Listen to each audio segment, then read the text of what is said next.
Rural Thailand. Long past midnight, a farmer walks the raised path between rice paddies. A light hangs over the far field. Low, red, bobbing. He thinks lantern. Then the light turns to face him. And under the glowing face, where a body should begin, there is nothing but what a body keeps inside. Across Thailand, there are villages that still hang thorns on their windows because of this file. It is called the Krasue. It only comes out at night, and by daylight it looks like someone you know. Reports agree on the strangest part. The face is beautiful. Witnesses describe a young woman's face, calm, almost kind, drifting at head height over the fields. Long dark hair moves around it like water. Below the jaw hangs a soft red glow. A heart beating light instead of blood. A trailing strand of what should never see the open air, glowing like embers on a wind. It makes no sound. That is what people remember most. A human face crossing a flooded field, silent as a reflection, casting light on the water below it. From far away it reads as a lantern, and that is the trap. Lanterns are carried. Lanterns swing with a walking arm. This light moves flat and smooth, the way nothing walks. Farmers who work late learn the difference fast, and they learn it once. You watch the light. You do not follow the light. You never let the light see you watching. Because the face is calm, the way deep water is calm. It is not kindness. It is patience. And patience in the open dark always means the same thing. It is looking for something, and it has all night to find it. Now the part that makes the Krasue different from every ghost you know. It has a day job. The stories are firm on this. The Krasue is not a spirit from somewhere else.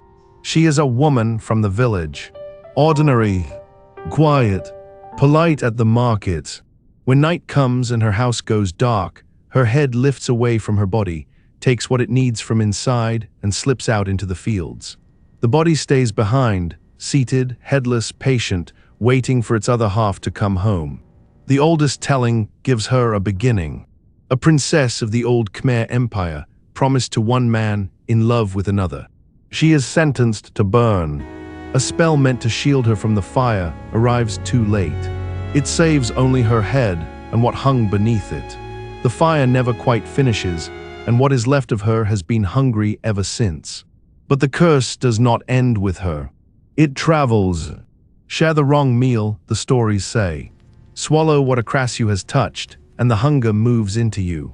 Some families whisper that it passes down, mother to daughter, sleeping in the blood until it wakes. Which means the question in the village is never, does the Krasue exist? The question is worse. The question is, which house does she sleep in?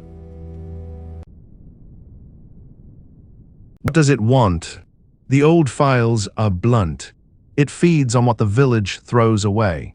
Carrion, waste, the unclean things left out after dark.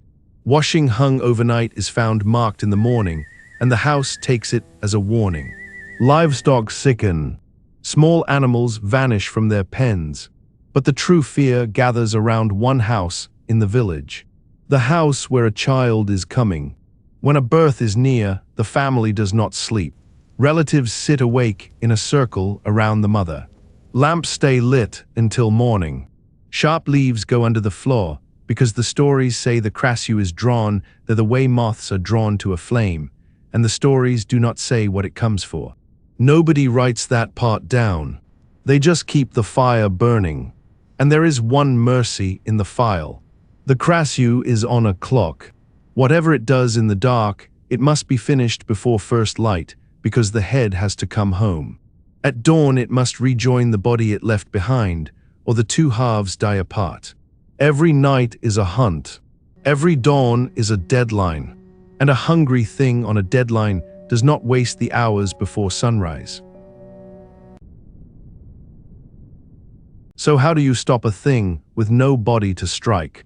The village answer has lasted centuries, and it is smarter than it looks. Thorns. Households plant spiny bamboo and thorn bushes in a ring around the house. They hang branches of it at every window. Not a wall, a net. The Krasue flies with its cargo hanging loose beneath it, and everything it is trails behind it in the dark. In thorns, that is not a body. That is a snare waiting to happen. One drifting strand caught on one spike, and the silent light over the field becomes something thrashing and shrieking until dawn does the rest. But there is a colder method in the file. Remember the body at home, seated in the dark, waiting. Find that body, the stories say, and you hold the creature's life in your hands. Move it, hide it, turn it face down. When the head comes gliding home at first light and finds its other half changed, it cannot rejoin. And a Krasue that misses the dawn does not get another night. That is why the head is careful. That is why it hunts far from home and comes back by dark ways. It is not protecting a secret.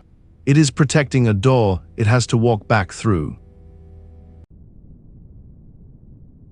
Open the neighboring files and the skin starts to crawl.